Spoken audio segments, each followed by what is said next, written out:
Good afternoon, everyone. Welcome to our third lecture of our Father Laszlo Ladani lecture series this year, organized by the College of Social Science and also the Department of Religious Studies.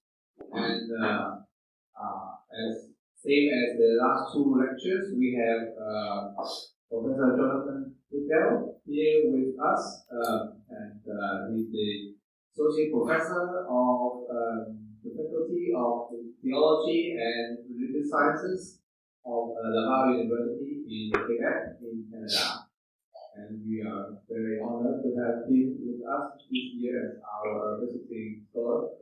And today also we are very honored to have Professor Wojciech Rybka with us. He's the Director of the Center of Chinese Language and Culture, and also a scholar in New Testament Studies. So I'm very happy that he can come and also share some of his ideas and the responses of this lecture. And today's title of our lecture will be Jerusalem in Jesus Time, a Multifaceted City. So I'm very I can't wait to hear what Professor Bourgel has to talk to us. So let us give him a big welcome.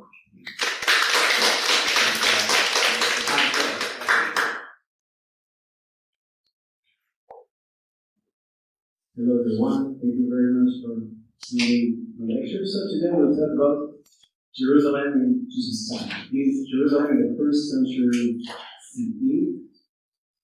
Why is it so important to talk about this subject? Because at the time, Jerusalem is at the height of its glory, of its majesty. And more surprisingly, Jerusalem is also in the eve of its destruction. About 40 years after Jesus' death, Jerusalem has been utterly destroyed by the Roman legions. And we'll be talking about that. But first, let's have a look at the layout of my talk. Before we actually address the physical portrayal of Jerusalem at the time, I propose that we discuss questions regarding the location and topography of Jerusalem. And this will lead us to deal with a very important question that regards the significance of Jerusalem in Judaism long before Jesus' time. And eventually, we'll address the question of the physical portrayal of Jerusalem in the first century. So, let's begin this question regarding the location of Jerusalem. Jerusalem is located in the Mediterranean region of the Judean hills. It is at about 750 meters. It is located, what you see here is a ridge that actually divides the land of Israel, the region is called the land of Israel, into two. It marks the watershed between the Mediterranean Sea and the Dead Sea. And the first feature that is very striking is that Jerusalem, in ancient time, is not located on a major commercial route. It is distant from what you see here is a Via Maris. It was the main trade road that connected Egypt to the northern Levant that ran along the Mediterranean Sea. And it is distant as well from what you see in the east, the Royal Road. The road that connected Egypt to Mesopotamia. So that's the first striking feature. Jerusalem is actually connected to a secondary commercial route. Now let's have a look at the topography of Jerusalem. You see that Jerusalem is characterized by a rugged topography. It is structured around three valleys. The valley of Ben Hinnom that borders the city to the west, the valley of the Kidron Valley that borders the city to the west, and actually that separates the city from the Mount of Olives, and the Tyropoeon Valley that actually crosses through the city of Jerusalem. Jerusalem is also structured around two hills, two mountains, Mount Moriah that you see here, and Mount Zion. And we have to be aware that the names and the identifications of those mounts have evolved all along Jerusalem history. But what is striking here, that Jerusalem is not located on the highest hill of the surrounding area. Actually, Jerusalem is exposed on its northern slopes. Many times in its history, Jerusalem has been conquered from the north. Okay? Last point I want to address regarding the water resources of Jerusalem. Of course, like every city, Jerusalem depends on its water resources. And you see that Jerusalem is not located next to a major river. Actually, the main source, the main spring in Jerusalem is the Gihon, which is located in the southernmost part of Jerusalem. So you see that Jerusalem is not very rich in aquifer resources. What emerges from what we have seen is that actually Jerusalem is not an important strategic location. It seems that nothing predestined Jerusalem for holding such a major importance as it does in Judaism. And somehow I want to explain the fact that Jerusalem came to play such a predominant role in Judaism. And to try to give an answer to this question, we have to look into the Hebrew Bible. Maybe there we'll find some insights in order to answer this question. The Hebrew Bible, as you may know, is a collection of writings that were composed different contexts, different periods, and different writers. It's not a single book, it has to be seen as a library. And yet, this is the work of Martin Knott. Martin Knott was a German biblical scholar.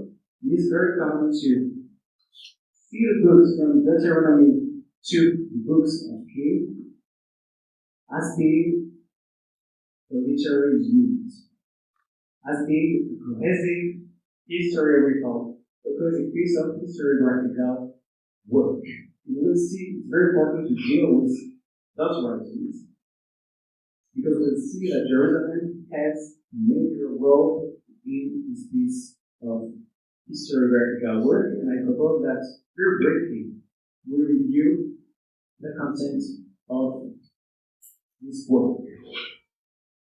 First, the book of Deuteronomy. I get that some of you have had the opportunity to go through to read these books, but let's be very brief about that and we'll see how Jerusalem is important in those books. First, the book of Deuteronomy actually contains what is supposed to be the last speech of Moses, the greatest of the prophets.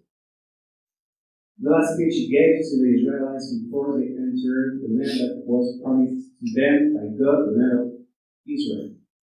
The following book, the book of Joshua, becomes the conquest of the promised land at the end of Joshua, which was Moses' successor. Then we go to the book of Judges, that tells the early time of the Israelites' presence in Israel, in the land of Israel, while they were organized into a tribal confederation political system that was very weak, and that actually made them vulnerable to the threat from the foreign nation. And therefore, the Israelites asked God for a monarchy. This is what is told in the book of Samuel, transition to monarchy. First with Saul, and most importantly with David and Solomon, King David and Solomon, whose reigns marked the peak of the history of the people of Israel. David is the one who establishes his capital in Jerusalem. He is the one who turned Jerusalem into his capital. And Solomon is the one who built the temple in Jerusalem. Okay? But following the reigns of David and Solomon, the kingdom split into two kingdoms. To the north, the kingdom of Israel, and to the south, the kingdom of Judah, with its capital, Jerusalem. And at last, the book of Kings, that actually relates the reign of the king of Judah and Israel, and how idolatry eventually led to the downfall of the kingdom of Israel. The kingdom of Israel disappears in the late 8th century when the Assyrians, who were the main power at the time, conquer and sweep away the kingdom of Israel.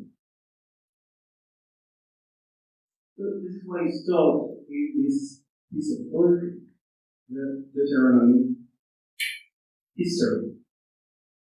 And according to the majority view, the first version of this piece of work was written under the reign of Josiah. Josiah was the king of Judah in the 7th century, He was a descendant of David, and Josiah had aspirations, political aspirations, religious aspirations. And according to the Bible, Josiah instituted a very important religious reform, whose main aim was to centralize the cult in Jerusalem. Before Josiah were many cultic sites. Then came Josiah, and he required Jerusalem to be the only cultic site in his kingdom. For the national unity, yes, and it could well be that under those circumstances, the first version of the Deuteronomistic history was composed to actually promote, to serve Josiah's aspirations. Okay, and if you go through those books, you'll see that Jerusalem played a major role. Jerusalem is actually, according to the Deuteronomistic history, Jerusalem is a place that God has chosen for himself to be worshipped. Jerusalem is to be the eternal capital of the Davidic dynasty. Okay, so again, it could well be that the first version of the Deuteronomistic history was written under the reign of Josiah. But several decades after Josiah, the aspirations of what we call the Deuteronomistic school of thought were shattered. Because of the appearance of another empire, the Babylonian Empire, that conquered the kingdom of Judah, destroyed Jerusalem, put an end to the dynasty of David, and took into exile this part of the people. The elite, meaning educated people, scribes, priests, and most probably members of this Deuteronomistic school of thought. But they were taken into exile to Babylon. While being in Babylon, those people engaged in theological reflection. How could it be that Jerusalem, which was the city that God chose to be worshipped, had been taken and destroyed? And those people came to the conclusion that it was because of the failure of the Israelites to remain faithful to the God of Israel and to the commandments that the city of Jerusalem had been destroyed. So here, we see the appearance of a very strong idea that the faith of Jerusalem is intimately connected to the ability of the Israelites to remain faithful to God. And we'll see that this idea is very important in the relationship Jews had to Jerusalem. And quite surprisingly, despite its destruction, Jerusalem did not lose its significance in the eyes of the Jews. It's quite the opposite. And if you go through the prophetic literature of the time, the book of Isaiah, Ezekiel, Jeremiah, you see that the restoration of Jerusalem becomes the focus of God's promises.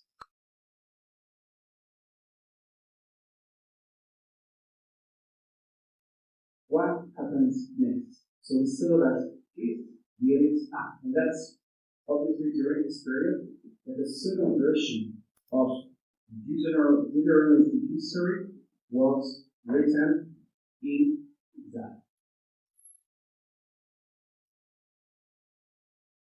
What comes next? So we saw that Judah believes that the Jewish people were taken into exile to Babylon.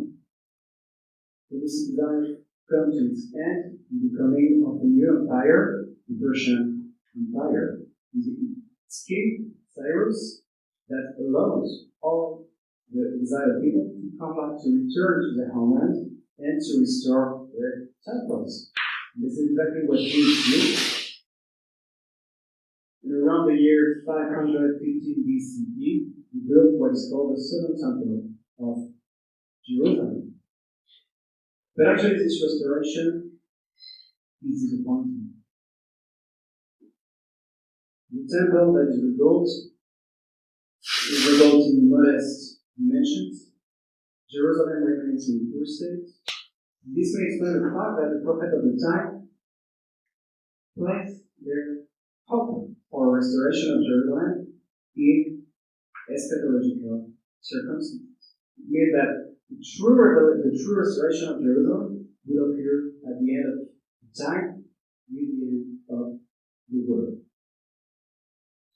So this period is called in Jewish historiography the Second Temple period, that you read and notice that is actually divided into sub-period, which corresponds to the successive occupation of the land. After the Persian period starts the Hellenistic period, with the conquest of Alexander the Great. Alexander the Great managed to defeat the Persian Empire and takes control of Judah, the land of Judah, in the year 332. And from what we know, the physical aspect of Jerusalem not changed much during this period. Following the Hellenistic period starts a very interesting period, the Hasmonean period. Why is it so interesting? It is a period of Jewish political independence in the land of Judah. That's a period that starts with risking Antiochus Epiphanes, ordering to persecute Judaism. Antiochus wants to persecute Judaism in order to force the Jews to adopt the Hellenistic culture. Not only does he outlaw Judaism, he also turned Jerusalem into a Hellenistic city. This leads to the outbreak of a revolt, a major revolt, which is called the Hasmonean revolt. Under the leadership of the family, the priestly family, the Hasmoneans, who, against all odds, managed to defeat the Greek, to free Jerusalem, to liberate the temple, and to establish the kingdom with its capital, Jerusalem. And this period is very important in the history of Jerusalem because the city experienced a very significant growth. Not only in terms of its physical appearance, but also in terms of its religious and political significance. Jerusalem becomes the capital of the growing Jewish state. The Hasmoneans turned Jerusalem into a very important city. They expand the borders of Jerusalem, they improve the infrastructure, they build policy. And so Jerusalem starts to be an important city in the eastern part of the Mediterranean world. But the Hasmonean kingdom was short-lived. Since in the year 63 BCE, the Roman conquered the eastern part of the Mediterranean and put an end to the Hasmonean kingdom. Here we have to understand that for many Jews, the loss of their independence was unbearable. Many Jews refused to cope with the situation. Many Jews believed that by force they could recover to regain their independence. On the other hand, the Romans had great difficulty understanding the complexity and specifics of the Jews. And very often that's in either economic or political issues. And these two figures will shape the relationship between Jews and the Romans during the next 2 centuries. But at first, the Romans decided to govern Judea indirectly. What does it mean? It means that they appointed local kings, most famous of whom is Herod, to govern Judea for the sake. And here we have to dwell on the reign of Herod, because during his reign, Jerusalem experienced significant changes.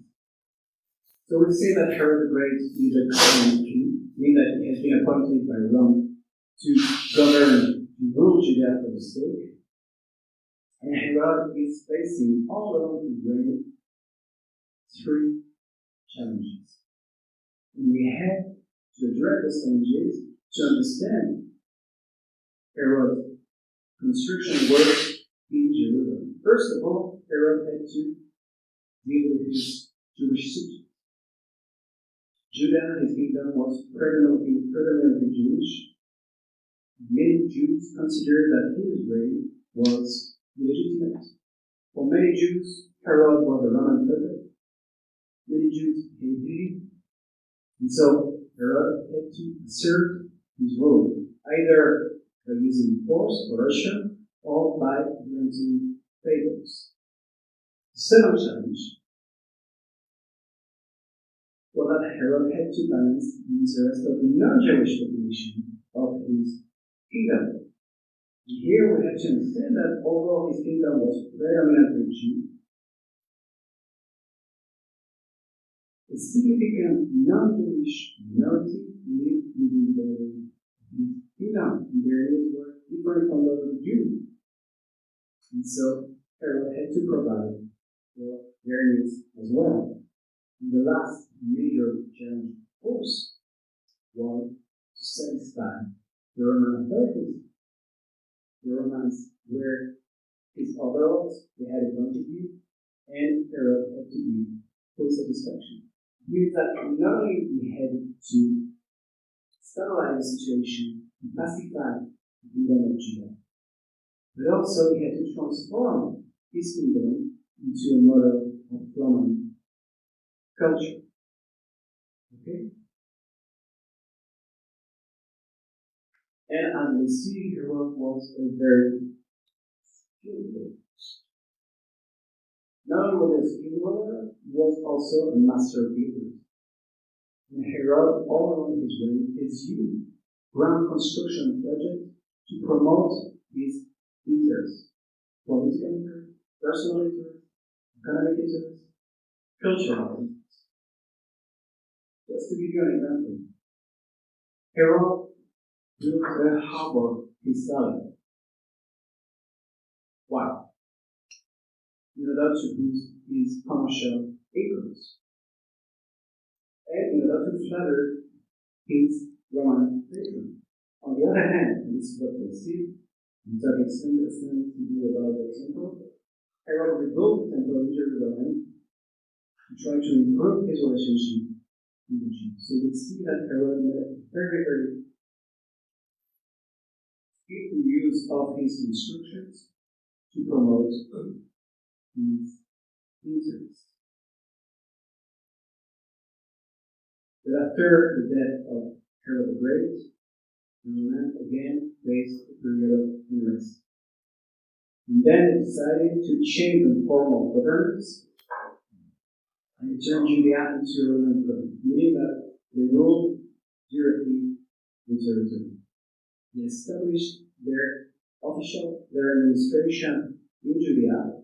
The aim of this change was actually to pacify Judea, and it's exactly the opposite that occurred, that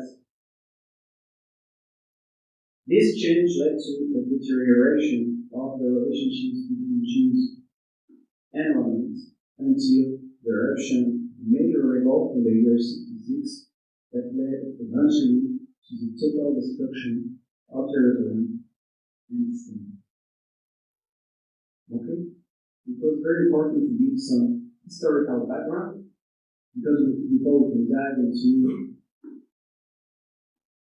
the core topic of my talk, physical portrayal of Jerusalem landscape in the first century. The first question has to address the question of our sources. What are our sources to try to reconstruct, try to imagine the physical aspect of Jerusalem in the first century? First of all, Josephus. Josephus is the Jewish historian. He was born in Jerusalem. He took part in the revolt. But during the revolt, he actually surrendered to the Romans and finished his life in Rome. And there he wrote several works in which we can find detailed descriptions of Jerusalem. And again, Josephus came from Jerusalem, had an intimate knowledge of the city. Two, of course, the archaeological excavations. Jerusalem is one of the most excavated sites on earth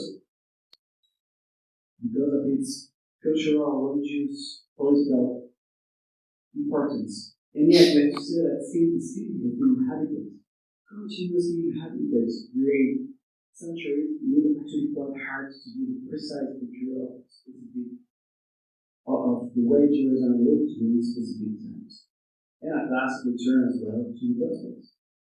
In the Gospels, Jesus is said to have visited the city of Jerusalem several times. Why so? Jesus is a Jew.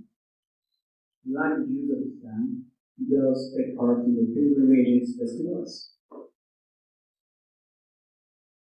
And in the case of Jesus, if indeed Jesus saw himself as a kind of prophet or as a kind of Messiah, it is very likely that he believed that his own personal destiny was linked to the destiny of Jerusalem. And it should not be a surprise that Jesus ended his life in Jerusalem. I will see. Okay. So first, some general data about Jerusalem. What you see here is Jerusalem today, the old city of Jerusalem today, which is divided into four quarters: the Jewish quarter, the Armenian quarter, the Muslim quarter, and the Christian quarter. And here is a reconstruction of Jerusalem in the first century. The first question is, how many people live in Jerusalem at this time? It's actually very hard to give a precise estimate. And you see, according to the minimalists, like you give that, probably around 20,000 people live in Jerusalem. It's not much. And at the opposite, according to the maximalists, around 200,000 people live in Jerusalem. So you see how hard it is to reach an accurate, precise estimate. But the impression we get from the sources we have is that Jerusalem was important. You see what Pliny the Elder wrote about Jerusalem, the most renowned city of the East. Pliny is not a Jew, he's a Roman. He's not suspect of being biased. And this is what Pliny the Elder writes about Jerusalem.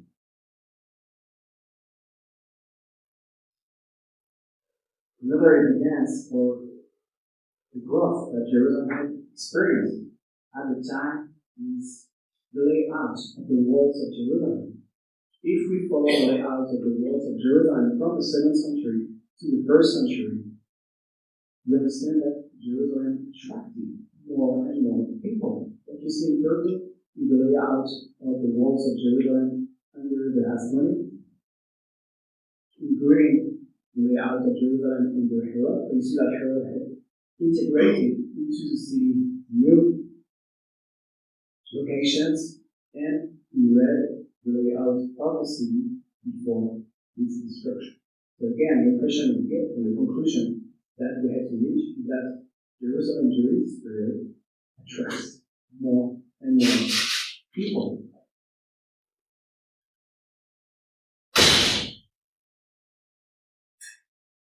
Jerusalem at the time is divided into quarters. here we have to understand that Jerusalem is a city of contrast. We see that the cultures of Jerusalem are a reflection of the social and economic disparities. And that's a very important point. We see that Jerusalem is a city of tension. City pro this tension. First, the upper city of Jerusalem. It's called the upper city in our sources. It is located on the hill that is elevated and compared to the rest of the city. We covered the area that are known today as the Jewish and Armenian quarters, and at the time of Jesus, it was a residential quarter. It was the quarter where the aristocracy, members of aristocracy lived. Please have a look at those remains. Those are the remains of nations that were recovered after the Civil War in the year 67 of the previous century. What we see are the remains of the high priest. Remember, the high priest used to be in the city. And you see the high standards of those people. You see that their houses were actually centered around culture. It probably spread across several levels, and they were lavishly decorated. And you get here inside into their high living standards. And it could be that after Jesus was arrested, he was led to the house of the high priest that Jesus was actually going to go because of the possibility. Because we know that there we the high priest. Now, if we turn to the lower city, we see that street where actually lower the area was much more densely populated. We're actually housed to the lower social classes. And yet, what has been recovered here are the remains of a very important street. We talk about the street a little later. The Herodian Street that connected the southernmost part of the city to the northernmost part of the city. We'll be talking a little more about the street later. What you see next is the Jerusalem and Yonatan, as I said, where the following of Herod, distinct part, were not part of Jerusalem, but came to be integrated into the city. Now, the superficie of the city, Jerusalem was about 2 square kilometers. Of course, it didn't say much by our modern standards, but it was, as we said, Jerusalem was seen as being great and magnificent city. Next, and that will be the first aspect that we will deal with. Jerusalem and multifaceted city. The first aspect that we deal with Jerusalem temple city. Jerusalem lived for and died. Temple. And Jesus himself visited the temple. So here, if you may just read your handout very briefly, I'd like to read the first passage. It's from the Gospel of Luke. Now, every year his parents went to Jerusalem for the festival of the Passover. And when he was 12 years old, he went as usual for the festival. When the festival was ended, he started to return, and both Jesus stayed behind in Jerusalem. But his parents did not know it. Assuming that he was in a group of travelers, he went to his room. Then started to look for him to meet a relative in him. When they did not find him, they returned to Jerusalem to search for him. After 3 days, they found him in the temple, sitting among the teachers, listening to them and asking them questions. And all who heard him were amazed at his understanding and his answers. When his parents saw him, they were astonished. And his mother said to him, "Child, why have you treated us like this? Look, your father and I have been searching for you very inside." He said to them, "Why were you searching for me? You do not know that I must be in my Father's house." But they did not understand aim of this message, obviously, is to emphasize the fact that Jesus, although he was a man, was very wise enough to engage Jewish scholars. But what actually interests us here more precisely is that Jesus does what other Jews do, and this is what we read at the beginning of this message. Now, every year, his parents went to Jerusalem for the festival of the Passover. Like other Jews, Jesus comes to the Temple of Jerusalem during the pilgrimage festival. The Temple of Jerusalem is central to the Jews, and this is what we see in the following paragraph. What you see here is a reconstruction of the Temple of Jerusalem after Herod's reign. After Herod, remember we talked about this king who was a builder, after he had beautified and expanded the temple. Remember that when Herod came to power, the temple was a very old building, has been built several hundred years before, and they all decided in the year 18 BCE to rebuild the temple. Why so? The first question that we have to deal with what were Herod's motivations. There were several reasons. First, maybe could be that Herod acted out piety. Herod was thankful to God, who had given him, according to his understanding, the kingship, and decided to express his gratitude by rebuilding the temple. As well, it could be that political motivations led Herod to rebuild the temple. We see that it was very popular with the Jewish people. And so maybe he thought to improve his relationship with the Jews by rebuilding the temple. We could also consider economic reasons. The great scale of the work, very likely, had provided employment for thousands of workers and had reduced the social pressure. And this had a look at the nature of the work that Herod had undertaken. First of all, Herod had reconstructed the sanctuary itself. See that the sanctuary was a very old building, so it will be hearing how Herod to relate it by employing priests. Only priests were allowed to access those areas. But actually, probably the most impressive part of Herod's work is the extending of the Esplanade. The aim of the extending was to accommodate the ever-growing flow of pilgrims who came to Jerusalem, who came to view the temple. And in order to do so, to extend the temple, Herod used massive terracing works. To support the massive amount of earth that was poured in, he built a retaining wall, a huge retaining wall that is still visible today. That you all know the Western Wall, or the Great Wall, the oldest site in Jerusalem. It is actually the retaining wall that was built by Herod in order to support the huge, massive amount of earth that was poured to build the Esplanade. So that's what he did to expand the western and the northern part of the Esplanade, but actually to the south, used another technique, used a complex system of vaults, that's what you see here, that had a double advantage, a twofold advantage.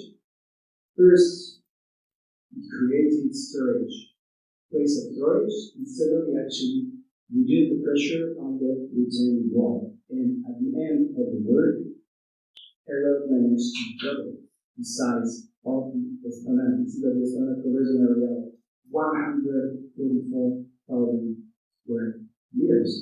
And he actually turned the temple mount into the largest religious site in the world. Okay?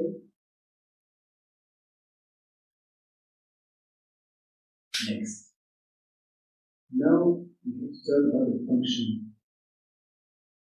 of the temple. Functioning of the temple and the way the temple was received by the Jews. And here I apologize to those of you who have attended my previous lecture about Second Temple of Jerusalem, because I had to read some of the points I had touched upon. Why is the temple for the first century Jews? First of all, the temple is the place that God himself has chosen to be worshipped. It is a divine institution.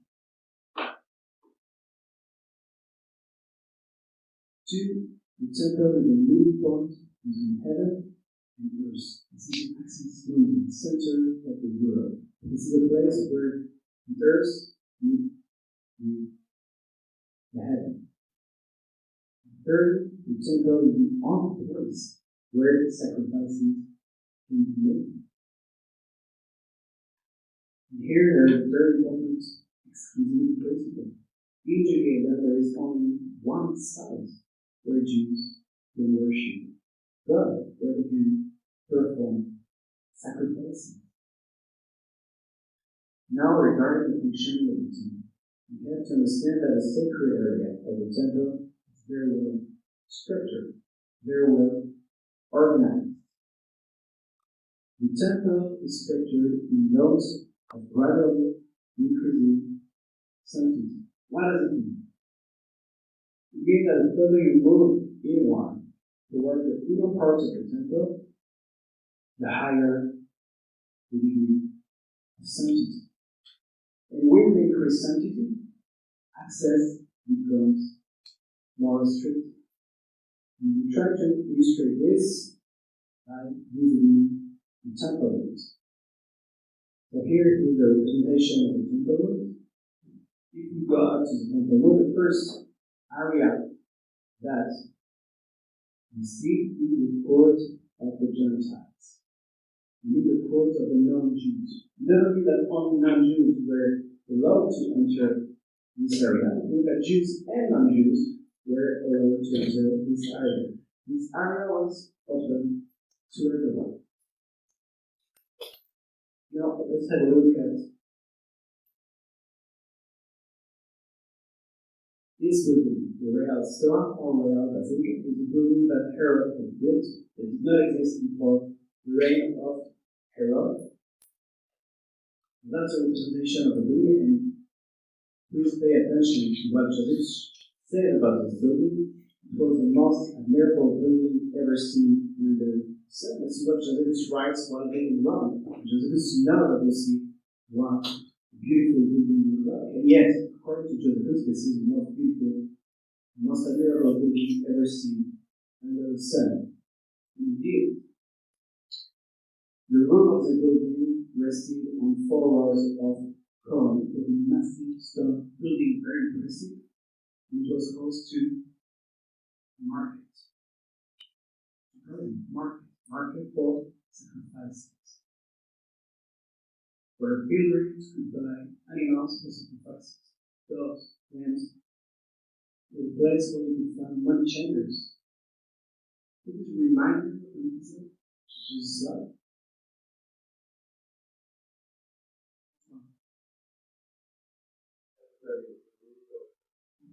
The building of the temple.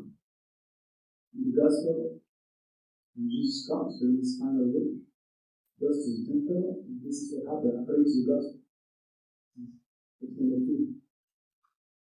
Then they came to Jerusalem, they the disciples, and he, Jesus, entered the temple and began to drive out those who were selling and those who were buying in the temple.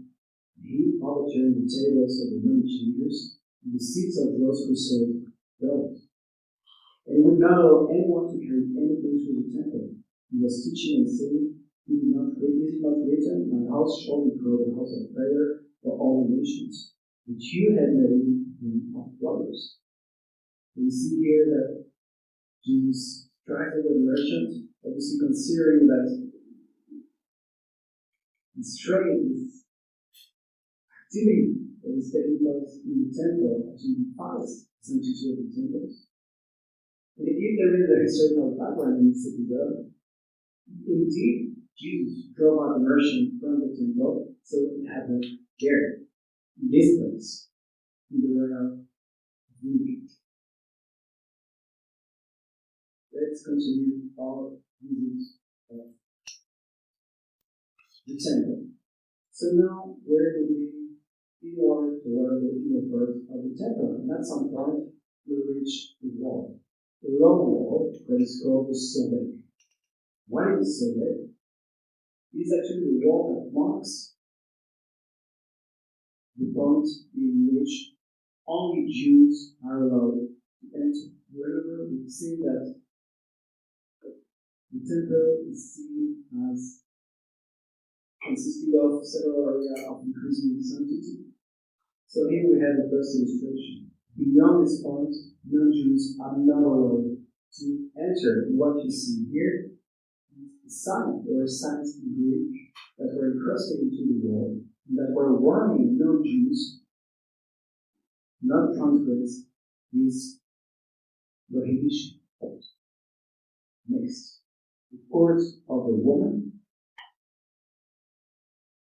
was open not only to Jewish women but also to Jewish men. But for further point that Jewish women could enter.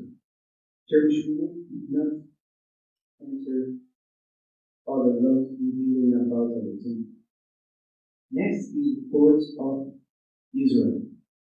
And in order to understand the name of this court, we have to briefly say a word about the division of the Jewish people according to biblical tradition. In biblical tradition, the Jewish people is divided into three.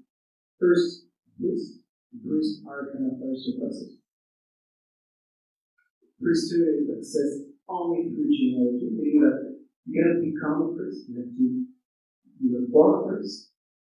The priests actually are in charge of sacrifice. The priests are those who are in charge of sacrifices, and they are held assisted by the Levites. The Levites have a lower station than the priests, but they can access the inner part of the temple, and their role is to assist the priests in the performing of the sacrifices. And last, Israelites. Who are the Israelites? Every Jewish man will be either a priest or a Levite. Okay? So now the court of Israel, or the name of the court of Israel, means that any Jewish man is allowed to enter the court of Israel, but only the Levites and the priests are allowed to move further to enter the most inner part of the temple. And then comes the court of the priests.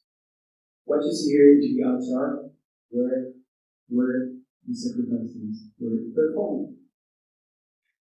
This leads us to the building itself. The building itself was divided into three parts: the vestibule, where the entrance of the building, the holy place, where sacred utensils were stored, and the holy of holies. The holy of holies is seen as the dwelling place of God's presence on earth. Who is allowed to enter the holy place? Question. Only one man is allowed to enter the holy of holies, the high priest. Only one day in the year is allowed to enter the holy of holies, during what is called Yom Kippur. Yom Kippur is the day of atonement. It is the day when the high priest atoned for the sin of the Israelites, the whole nation. Only on this day, the high priest enters the holy of holies. So you see that we have a conversion of holiness. The most holy character in the people is allowed to enter the holiest place, the holiest day of the year. Okay, so we see that the cult that takes place in the temple is a sacrificial cult. Now we have to understand the meaning, the function of those sacrifices. First of all, there are different kinds of sacrifices. Dwelling sacrifices, non-dwelling sacrifices, rain, invasion, voluntary sacrifices, obligatory sacrifices, private sacrifices, public sacrifices. But what were the functions of those sacrifices? You can get a first insight by saying a word about the word that is sacrifice in Hebrew korban. Korban is word derives from three other words, karev, which means to purge. So here we have the first hint of the meaning and functions of the sacrifice, to purge. To purge what is wellness. The first function is repentance. People sacrifice to atone for their sins, for their involuntary sins. Sacrificing our sin as removing, as covering. People sacrifice to repair the broken relationship with God. You see that the high priest himself, revealed the good sacrifices in order to atone for the sins of the whole nation. Fellowship. People sacrifice to foster fellowship. First, fellowship between the worshipper and God. Sacrifice is seen as a way to give over to God what is the part of what God has been doing. But also fellowship between the Jew himself. Since the worshipper shares his sacrifice with some of them with the priest. So we see that sacrifices had also a social function. And last, purification. Purification. Why did Jews purify themselves? What did they purify themselves from? This is what we see. But to understand that, we have to touch upon very important concept in Judaism. According to Judaism, the world is divided into two realms. The realm of the sacred and the realm of the profane. What is sacred? Is anything is actually what refers to God. God, by essence, is sacred. What is a profane? What is foreign to God? Now, to access, to enter the realm of the sacred, the Jew has to be in a state of ritual purity. If he is in a state of ritual impurity, he is not allowed to enter the realm of the sacred. Very concretely, meaning that a Jew that is in a state of ritual impurity is not allowed to go to the temple. First, he has to purify himself. And the question that raises now is, what causes the person to lose the ritual purity, to fall into a state of ritual impurity? And here, Pentateuch, the Torah, gives a list of things that result in ritual impurity.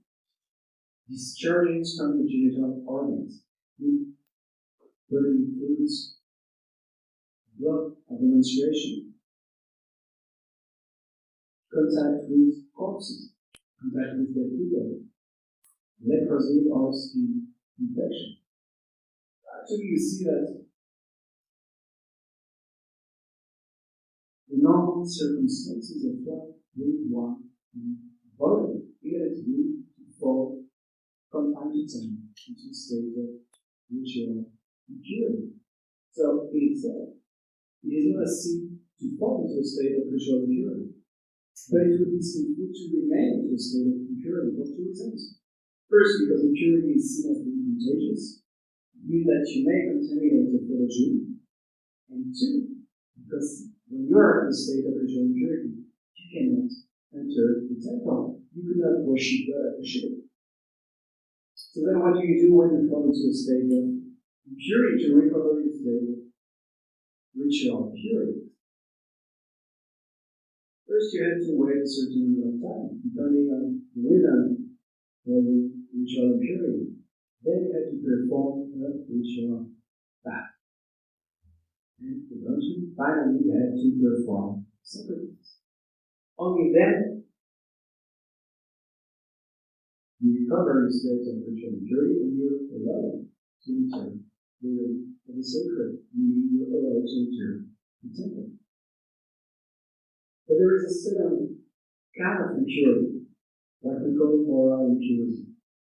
And those are sinful. moral impurity are actually sins, the most severe of which are sexual transgression, idolatry, and murder. And those define not only the sinner, but also the temple and the land, and the resulting distancing of God's presence. We that we are here to oppose forces. On the one hand, the moral impurity that results in the distancing of God's presence, and on the other hand, the sacrifices whose aim is to maintain God's presence on earth. But when the sins are too numerous, sacrifices are not very efficient, are not very enough to keep God's presence on earth. What happened is, what's happened then? The defilement of the temple leads to the departure of the divine presence, and eventually to the exile from the land of Israel. Remember, we've seen that while they were in exile, the Jews engaged in a theological reflection. And they came to the conclusion that the faith of the temple, the faith of Jerusalem, was intimately linked to their abilities, the ability of the Israelites to remain faithful to God. And so in their mind, it's very clear that if they do not remain faithful to God, so God will remove His protection. God will lead. And if God will, if God leads, so eventually, not only will the temple be destroyed, but also the Israelites will be exiled once again from the land of Israel. Let us understand how essential because of the temple that take place in the temple in Judaism. Okay, before we talk about the rest of the city, a last word about the temple, so we have a transition to the rest of my talk. A word about the approaches to access to the temple. We've seen that, and it will be another way to illustrate the genius of Herod, what he is expanding the temple. We've seen that when Herod undertook his construction work in Jerusalem, of course, was already in existing city. So it means that Herod had to integrate his project into the already existing urban layout of Jerusalem. Now we have to remember that Jerusalem was very populous. The traffic was very heavy in Jerusalem, and so Herod was facing a major challenge. On the one hand, he had to accommodate the pilgrims in which to access the temple without disrupting traffic in Jerusalem. And again, we've seen that this street was a major street in Jerusalem, a street that ran along the temple mount. So what did Herod do? To use a brilliant solution. Herod ordered the construction of arches. So we have to understand that this kind of construction were very new in the eastern part of the Roman world. Monumental arches that support its staircase, that on the one hand enable the pilgrims who wish to access the temple to do so without disrupting the traffic in the streets. Those arches carry the traffic over the street. So again, this is the genius of Herod. Another illustration. So what you see here actually are the remains of the Nicene arch, Swatik. It was named after the archaeologists who discovered it. You see this protuberance. Here, another example is the Wilson arch, another arch, that supports not only a staircase but a bridge that brings the upper city, where the high priest lived, to the temple. Okay? So again, all these things to Herod the Great. Just a quick word about those kind of what we call Hebrew Laval, which are that were found all around the temple ruins. Why so? You have any idea? You see that in order to accept the temple, you have to be pure, ritually pure. And one of the steps in order to recover the state of purity was to perform ritual vows. So it's not a surprise that Many of those in the art were from all around the temple. Okay. So we talked about Jerusalem as a temple city. Now we'll discuss the second aspect of Jerusalem as a center of power. Jerusalem in the first century had a great political significance. Great political influence. We have to remember that Jerusalem had been the capital of the Hashemite state, the state of Herod, the kingdom of Herod.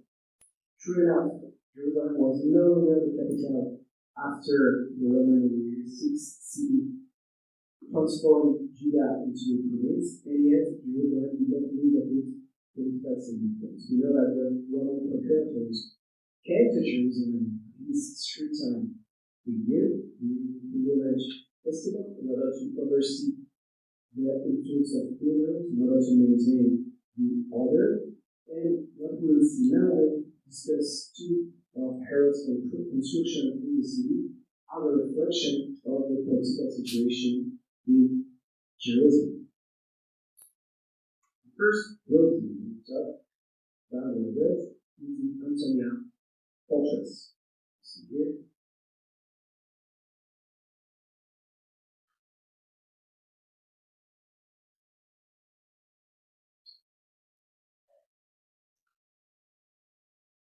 According to Josephus, this fortress was built at the northwestern corner of the temple. It was called in honor of Herod Baker, Mark Hunting. And actually, this building had been totally destroyed during the Great Revolt.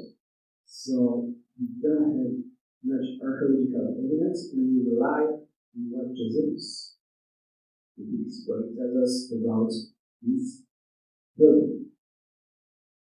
And so I'll quickly read the description that Josephus gives of this building.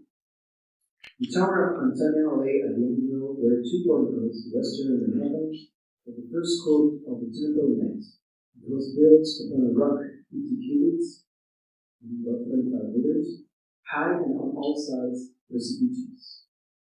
It was the work of King Herod, the crowning exhibition of the new grandeur of his James. For, to be raised, the rock was covered from its base upwards with loose flagstones, but for ornament in order that anyone attempting to ascend or descend it might see it. Next, in front of the actual edifice, there was a wall 3 cubits high, and behind this, the tower of Antonia was majestic to multitude of 40 cubits.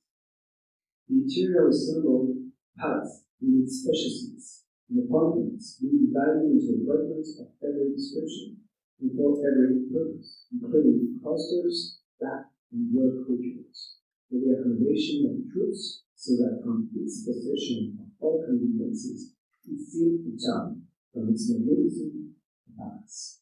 The general appearance of the whole was that the tower with other towers at each of the 4 corners. 3 of these turrets were 50 cubits high, while that at the south angle was to 70 cubits, and so commanded a view of the whole area of the temple. A Roman cohort was permanently quartered there, and the festival took a position in arms around the porticos to watch the people and repress any insurrectionary movement. For in the temple lay at the fortress of the city, Antonia believed to the temple the occupants of that trust were the lords of all street. It's quite interesting to see that Josephus emphasizes 2 aspects of the Antonia. First, its strength. The Antonia is a fortress. It looks like a tower that was built on a rocky cliff. It had 4 corner towers, and it had a very impressive height. But we can only imagine we had to establish what the purposes of the Antonia. First, the Antonia had been built in order to protect the city from foreign invasion. We've seen that the northern side of the temple was the most vulnerable one. 2, the active and watchtower. This is what John described, that was the garrison that was stationed in the port, in the interior, and from there the soldiers would keep an eye on what was going on in the temple. You know that, especially during the pagan religious festivals, the temple mount, became a focal point of attention. And so it was very important, not only for Herod, but also for the Roman characters to keep an eye on what was going on in the temple mount, and to be able to, in case of arrest, to quickly respond. And at last, as the plot released, it was a refuge place for Herod. That's a very important point. Herod feared for his personal security. Herod did not trust the people of Jerusalem. Herod knew that he was very popular. And so he had to make sure that he would find a refuge place in case of an arrest. So that's the first aspect of the answer. The second aspect is also very interesting. You see that Josephus describes the luxury of the internal. On the one hand, it is a fortress, but on the other hand, it is a palace. On the one hand, it's a reflection of Herod's fear of the people of Jerusalem, but on the other hand, you see that for Herod, it was very important to impress by the luxury of his construction. And this brings us to a very important question regarding Jesus. Was Yonatan the residence place of the Roman procurators? We see that when the Roman procurators came to Jerusalem, they came at least 3 times a year during the festival, the pilgrimage festival. He did take up residence in Yonatan. Why is it important with regard to Jesus' life? Because if this was the residence of the procurator, it means that in this place, the trial of Jesus took place. That this is where Jesus was tried by Pontius Pilate. And actually, according to Christian tradition that dates back to the medieval times, that is actually the place where Jesus was tried. And it's not surprised that the dialogue of the path of Saul, supposed to trace the path that Jesus has taken from his trial to his crucifixion, starts at the alleged emplacement of the atonement. Which will see that actually there is another possibility that seems more likely. This leads to another palace that Herod has built on the other side of the city.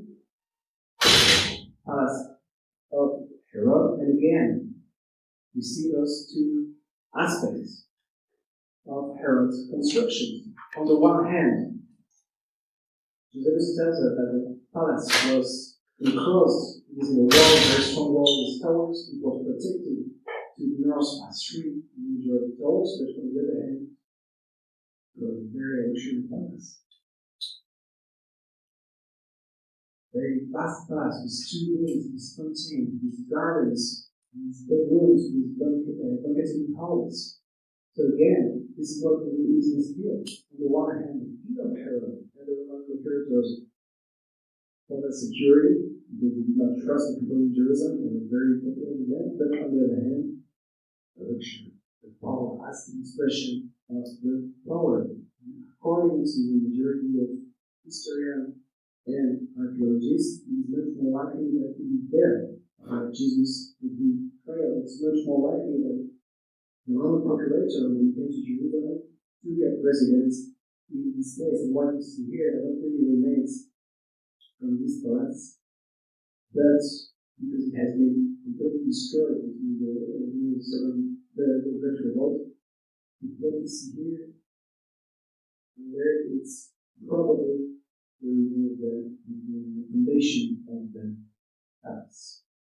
So again, what we have seen so far regarding the second aspect of Jerusalem in the political center, that Jerusalem is a city that holds very important political influence. But on the other hand, at the time of Jesus, it is a city that is full of attention. It is a city where burst into revolt. And the last aspect we'd like to address is Jerusalem as a living city. The city that Jesus has visited was to be the living city. Herod came to power in order to satisfy, to please his Roman patrons, did his best to transform Jerusalem into a Roman city, to make of its capital worthy of its name, to turn it into a showcase of his kingdom. For when Herod did, he introduced in Jerusalem Roman architecture, Roman culture, these structures that existed in every major city in the world, including entertainment venues, entertainment facilities, like the theater, theater, and amphitheater. Just the word for the theater, you see the theater is shaped into a circle. Actually comes from the Greek word, the Roman architects. It's suited for different kinds of performances, theatrical performances, dancing, rhetoric, music. Next, the theater, where we see the U-shaped structure. That's the positive horses, hunters, races. And lastly, amphitheater. The amphitheater is quite specific. It is an invention of the Romans, and it was designed for gladiatorial contests. So again, I have an expression here of Herod's will to turn Jerusalem into a Roman city, but actually many Jews opposed this. Those institutions were foreign to Jews, to their custom, especially the amphitheater. The bloodshed in the amphitheater was foreign to Jews, and therefore, okay. As a conclusion, so we see that the city that Jesus has known was a multifaceted city. It was a temple city, political city, which are all, and a Roman city. It was a magnificent city, which was full of this tension. It was a city of the Jew, the dwelling place of God's presence on earth, and soon for the Christian, it was a city where vital events occurred in Jesus' side of the crucifixion, the resurrection. And this city was destroyed, totally destroyed in the year 70. And this is a memory of this city that we inhabit for centuries. Not only the Jewish imagination, but also the Christian imagination. Thank you very much.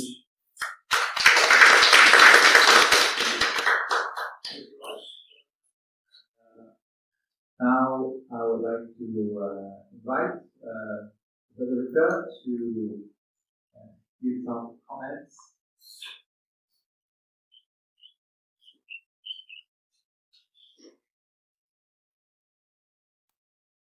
Thank you very much.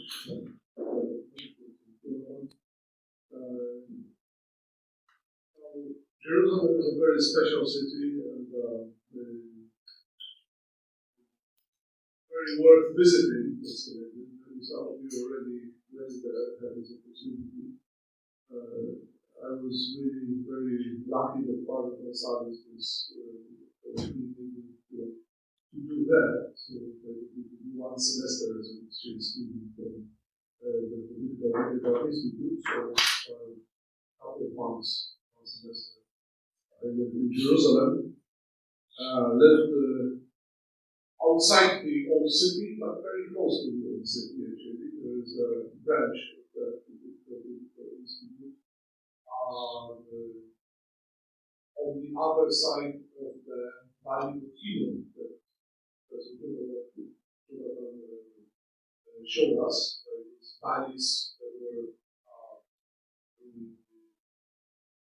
on different sides of Jerusalem, and Valley of Freedom is like on the south and also west. So basically on the other side, there's a very famous King David Hotel, and close to that there is the Institute.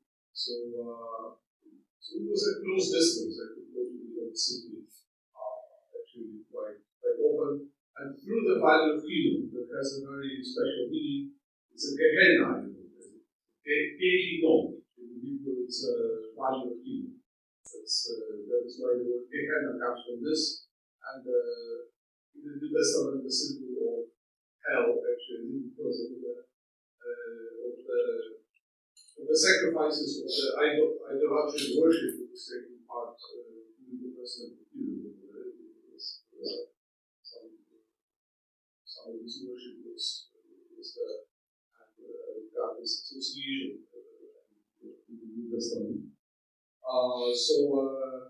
It's interesting to, I think, being in Jerusalem also helps us to understand the Bible better, different expressions, like about, if I remember correctly, there's the danger, as President Jonathan mentioned, was danger to the north. The north is associated with kind of danger. It has very much to do with the topography of Jerusalem, because the north was the place where Jerusalem could be easily attacked. From the other places, it had a natural protection. From the valleys, there was the Mount of Olives from the east, and the Valley of Cedron, and then from the south and from the west also, there was the valley, and there were natural protections, whereas from the north there was plain. So it was a place of easy attack. So it's an interesting thing. What was striking for me personally, a lot of different things actually. One of them was that the current old city does not match the old city in Jesus' lives, because you have something that is called the old city in Jerusalem, the old city. And you have walls, so it's like a square. Maybe it's like 1 kilometer long, you have a problem. Not quite, but basically it's like a square and you have walls all around. But the walls, if I remember correctly, come from the 16th or 17th century. 16th century, yes. So they were built way after the time of Jesus. And as Jonathan mentioned, this old city, current old city, divided into 4 quarters. There's the Jewish quarter, Christian quarter, Muslim quarter, and Armenian quarter. Okay, that's interesting. Armenian quarter is also Christian quarter because it's connected with the first country that accepted Christianity. Because after the first Christians were of Jewish origin, were Jews who accepted Jesus. But then sometimes it's called that France was the first, but I think Armenia was before. It's a country with a very old Christian tradition, and there is this Armenian presence there. There was Armenian church. So this place covers also the Temple Mount, but parts of the old city from the times of Jesus are not within the confines of the current old city. Let's say like this. That was really kind of interesting, and actually very important part. Now, according to I had a few classes of archaeology with Professor Bakari, and he mentioned to us that was in the old city you have the Mount Zion. Well, according to him, it's not the original one. The original Mount Zion is actually outside the city walls because they discovered that this people actually located there, source of water. And also, there is a palace of we discovered some stone structure dating from the 10th century. Identified some of these as the palace connected with David. So actually, different things outside the walls, but very close. Outside these ancient city walls. So it's being very low helps us to understand the better the stories that the Bible. Also, for me, it was striking how close the things are. Actually, you mentioned the Antonio Fortress, one of the traditional site. You have the station of the cross in Jerusalem. Usually it started there, and then you go the whole street. Along this whole Via Dolorosa, this like in Latin, but it's written in Hebrew characters there. I don't know very easy to hear, but it's written in Hebrew characters. Via Dolorosa is Latin name. So the way of suffering. So station of the cross. So it starts traditionally there, but it's really next to the Temple Mount. Next to it's so close. And then you go to the crucifixion side of Jesus. And also the tomb, the empty tomb is also very close. At least I expected it to be way located somewhere else, but I mean the traditional one, because now it's the Church of the 47th Word. But according to how I counted Professor Barkai, Gabriel Barkai, and Tamba, Jewish archaeologists, non-Christians. So these are the whole. Professor Barkai said that they can be objective here, and they say, according to him, this is because it was contested somewhere. Some people are according to him, this very likely location of these events.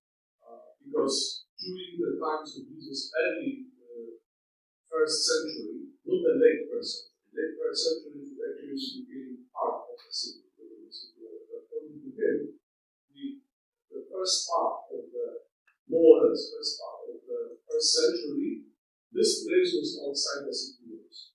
Because they found some other graves there from the time of the first century, and graves they were different, even if all were Jewish graves, but it was a different custom in the first temple period, and afterwards you could identify which grave comes from which period.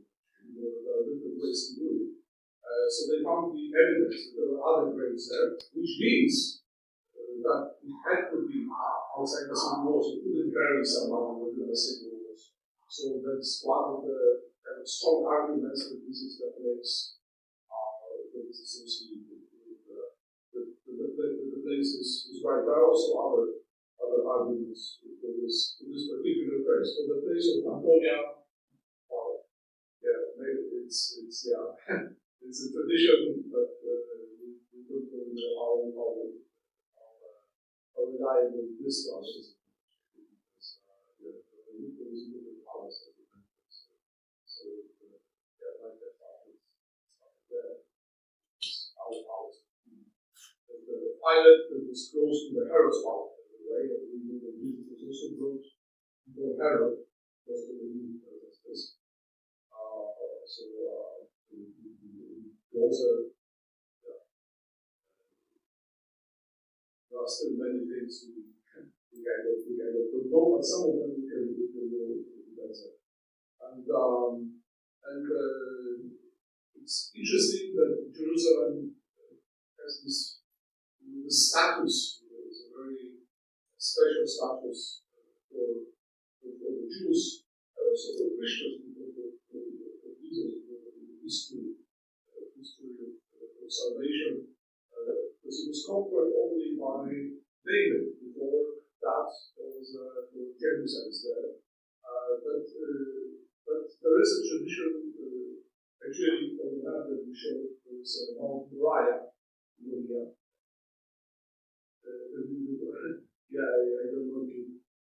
Mount Moriah is also related. This is what we know from the book of Genesis. The tradition that the place where Abraham offered his son Isaac, that this is the place where later the temple was built. This tradition, that is here. This is Mount Moriah. So Moriah obviously is mentioned in Genesis, but then Moriah, I think, is mentioned in the book of Chronicles also. And there is, if I remember, the Second Chronicles 3:1. So Moriah, association with Jerusalem, which I remember correctly. So it's a very old tradition that this place is associated geographically. And also from the book of Genesis, Melchizedek, very famous person, Melchizedek, who was the priest of the God Most High, but with the Jewish priest. I know that there was in the times of Abraham. So, but then, of course, there's a story, this association with Abraham, and he was the priest, and he was king of Salem. He was also Jerusalem, basically, was the place of Jerusalem. So there is a connection already with the Genesis. Jerusalem is mentioned under another name, but then it comes strongly into play during King David, because he was who conquered this. And maybe finally here, we have to hope for some questions, but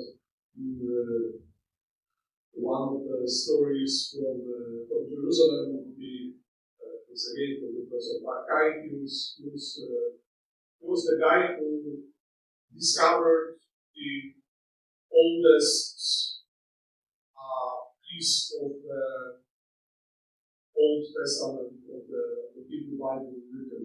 Actually, it was with the silver scroll. Those famous silver scrolls are very small pieces of scrolls that were probably worn as a kind of for protection purposes, for religious purposes, worn on the chest, and even also kind of like in the Catholic Church, there were medals, something like this, when they were wearing this, and it contains the text of the Book of Numbers.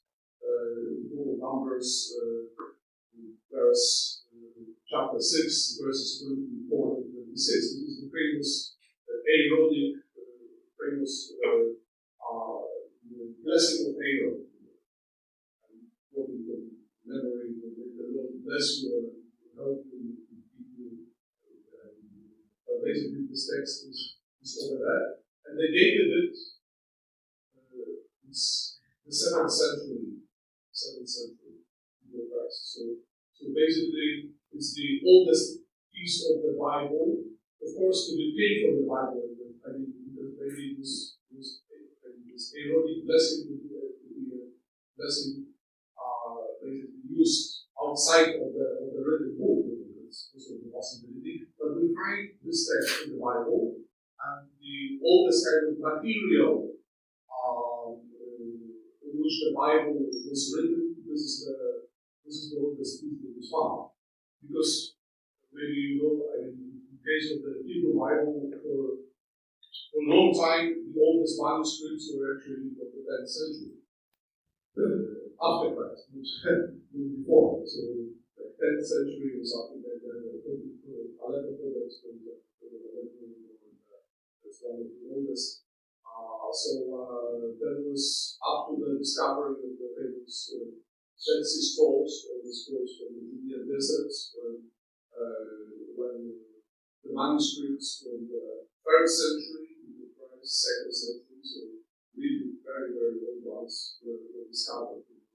Texts written, texts of the biblical and non-biblical books as well, in Hebrew, in Paleo-Hebrew, in Aramaic, also in Greek. So before that, in the 10th century, the Dead Sea Scrolls is like the oldest one from the 3rd century, and this small piece of text is from the 7th century.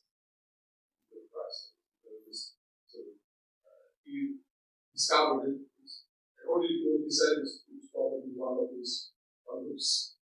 students in the group of children who was taken care of, because he showed them this archaeological site, so that they scattered humans close to the body, close to the Menachem Begin hall center, is a center. And one of the boys was very naughty, he behaved very well, and he didn't know how to blow something there. And jumping there or something like that, that he landed in the kind of the hole, and just by chance, he managed to find this piece of this artifact. It turned out to be so old that it contained the text of the Bible, the oldest written text of the Bible that we had. Of course, the fathers would survive or live there when you wouldn't discover things. So yeah. So maybe I will end this way and more to the questions, but yeah, if you have the opportunity anyway to visit Jerusalem, why worry about mistake or the time there? That's maybe very good. Very well to do. Thank you.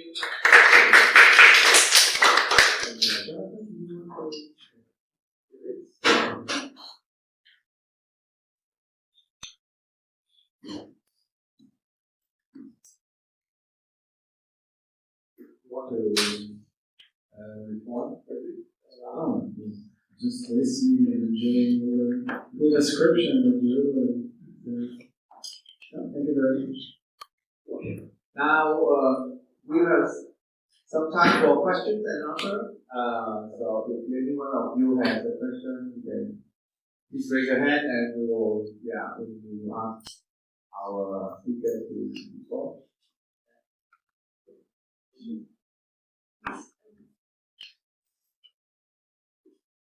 According to the Gospel of John, the chapter 5, Jesus came the helpless paralyzed man. He suffered from 38 years. That paragraph now. Here are the things of the change. Jerusalem, nearby the Gold Gate or Sheep Gate. Gold Gate. We should call. Yeah, or sheep gate. These gates from the antiquity are different than the gates now, but anyway. Okay. And there is a palm. And then around there are 5 temples. Five. Yeah. I wonder, usually you see 4. How come 5? Could you describe how? One of the explanations that actually it was divided into 2. So it makes it 5. Yeah. Let's say we have a square structure.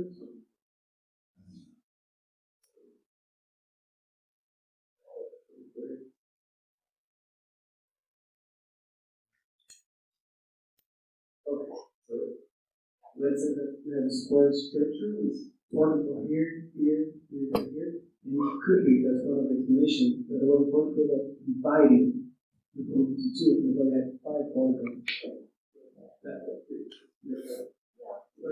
This place is actually because the place is not located in the temple, so therefore it is not in the temple. I already forgot, it's outside the city walls, but because there was archaeological excavation there, and they discovered this fact located from why it was evident that John mentions this number 5 there, and it's visible there. And it's located in Jerusalem now, close to the church of St. Anna. Yeah, that's a very nice church, also very peculiar, because built way afterwards, but it has a very good acoustics.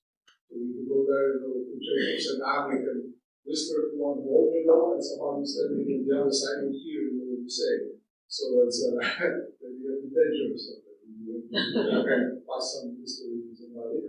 Yeah, but it's famous for a good acoustics. So right in front of this church, you have the spot of the pool. It is one of the pools. The singular pool and the Bethesda pool. So basically, this, if I'm not mistaken, this is the Bethesda pool that's kind of spiked cathedrals and the structure got uncovered. So you can see it's outside there, like a open air museum. Yeah, so it's not a temple mount. It's a good indication. It's another location. It's going on, yes.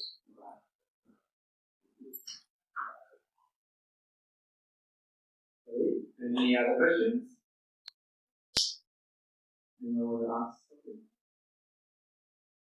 Okay.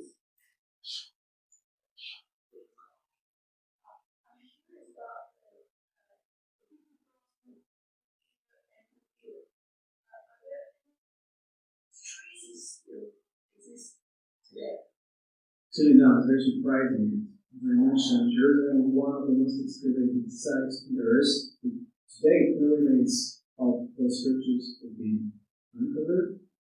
One of the positions that was made by archaeologists is that the theater had been built in wood, so it couldn't have resisted the time. There are no remains today that have been uncovered, and we had to rely on Jewish writing for that. Okay. Any other question?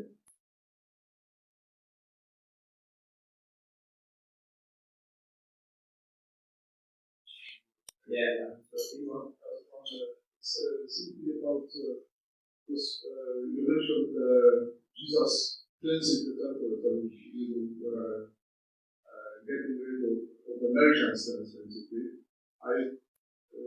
That's one of the passages that's, according to the historical critical method of investigation, actually, there are many things that would point into the historicity of this event. First of all, because it looks kind of embarrassing. It's that usually people portray Jesus as a very mild little baby, and here we have the Jesus who has the behavior maybe people would expect for this thing like this. So that will tell you that if you preserve a passage like this, you know that some other manipulated the passages, you remove this. There's an argument for historicity, and also because it appears in all the Gospels. It's one of these passages that is even in the Gospel of John in a different location because it's in the beginning of the book of John, whereas in the other Synoptic Gospels it's basically before Jesus' death, after a week before or something like that. But in any case, it appears in all the Gospels. I found an explanation, but I'm not sure how well it is based. I would like to ask you to come across those other explanation that it was done because you mentioned it was done in the court of the Gentiles, yes? Or no? Royal Basilica. All right. So we do the court of the Gentiles.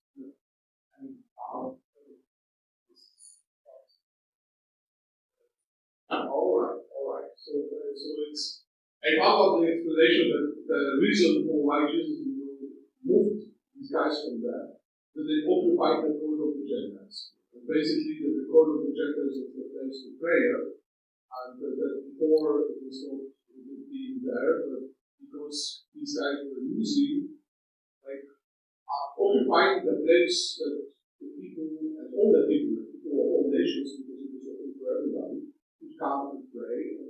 Many pious people who were, let's say, maybe almost believers, and this God-fearers, in the Acts of the Apostles, people who believed in God, but who could make this final step to become Jews. But they were believers in the sense that and they were also practicing coming to the temple to pray.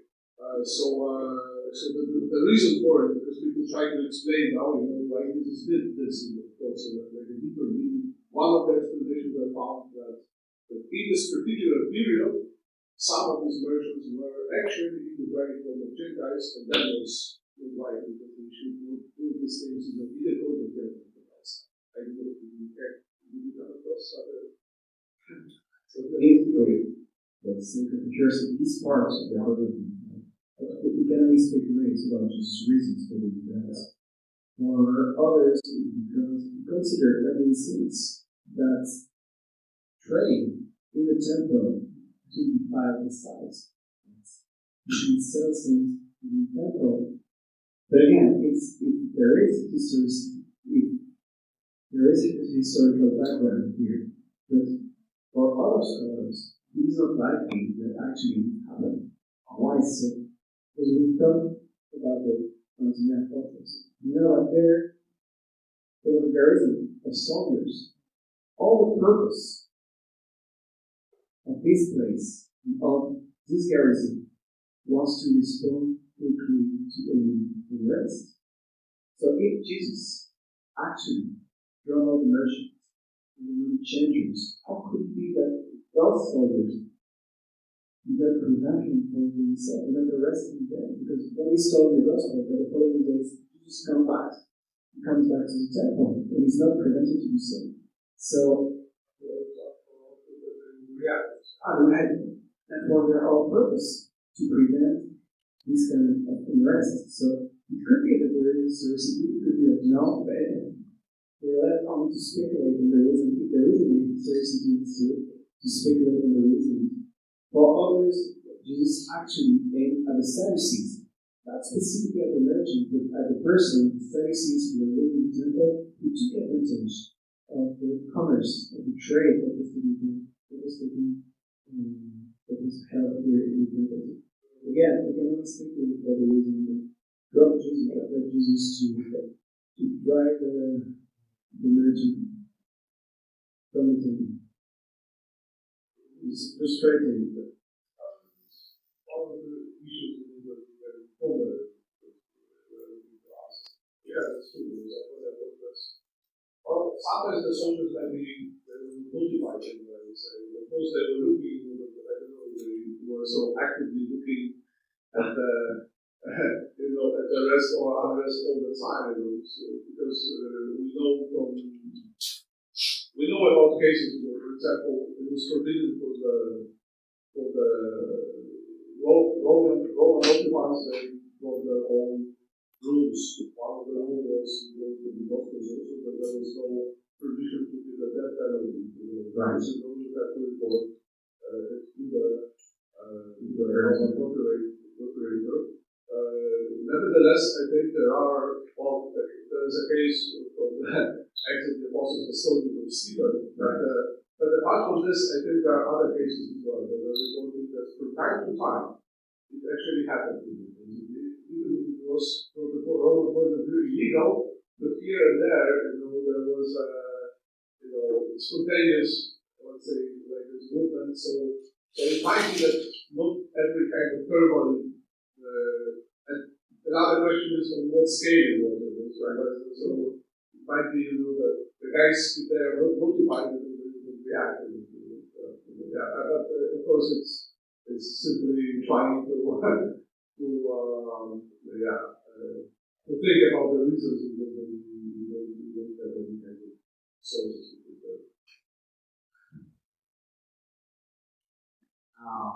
I have a question about the expansion of the city of the Herald.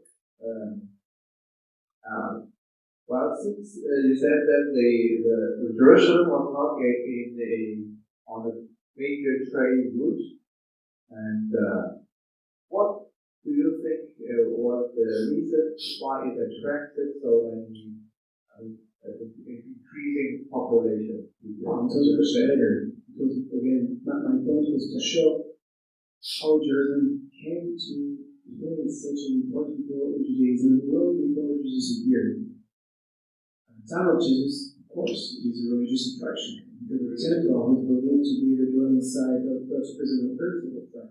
So many people to Jerusalem, not only during the pilgrimages, but as well to settle down there.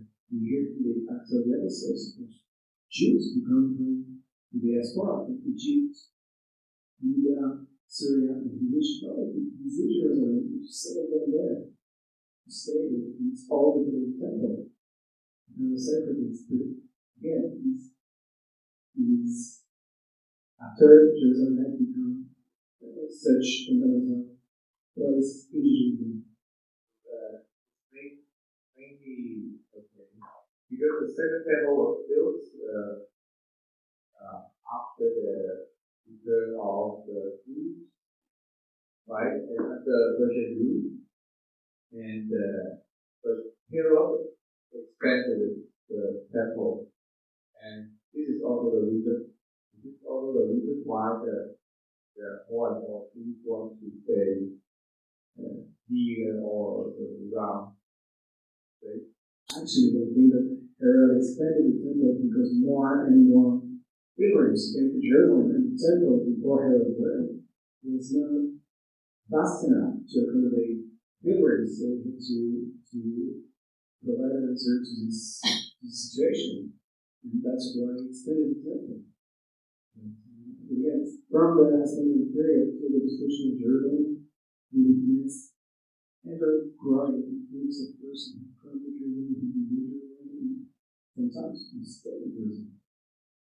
Jerusalem was considered mainly a Jewish city, right? Although it was a very Jewish city, and yet Gentiles came as well, which made it surprising to worship the God of Israel. And then it was not only Israel. The God of Israel was the God of other people worship.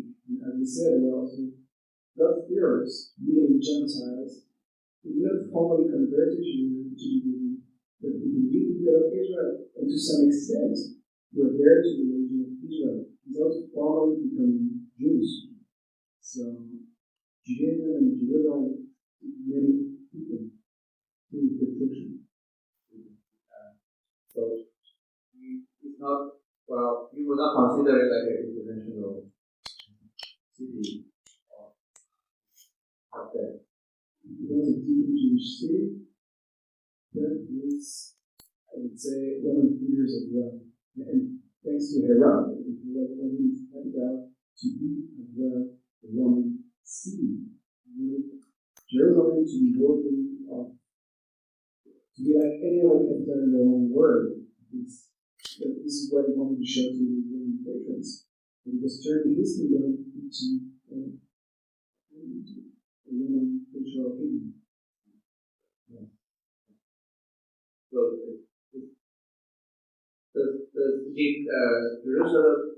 was Jerusalem considered also an important city within the Roman Empire?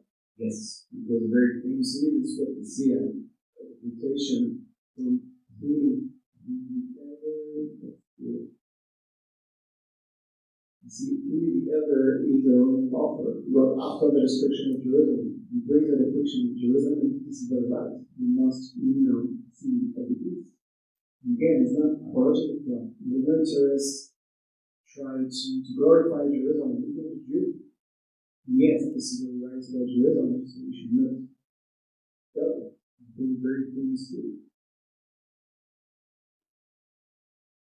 Thank you. Any other question? Anyone want to?